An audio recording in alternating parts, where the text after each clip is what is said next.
তারপরেও তোমাকে মানে কতদিন সহ্য করব? জমিন প্রতিদিন বলে, শুধু জমিন বলে না, সমুদ্র প্রতিদিন বলে আল্লাহ অনুমতি দেন না। সমুদ্র বাদ দিলাম, ফেরেশতা প্রতিদিন বলে আল্লাহ অনুমতি দেন না, সাইজ করে দেন, সাইজ।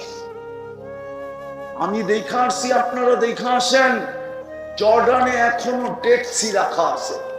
আমি দুই চোখে দেখা আসছি, এখনো রাখা আছে। জিবরিল আলাইহিস সালাম উল্টায় মেরা দিয়া ডেড সি বানায়া দিছে। হুকুম দিতে দেরি, মাটির সাথে মিশায়া দিতে দেরি করে। সেন তওবা করি আর হারায় যান না। কম সময়ে কম পরিশ্রমে মুহাম্মদুর রাসূলুল্লাহ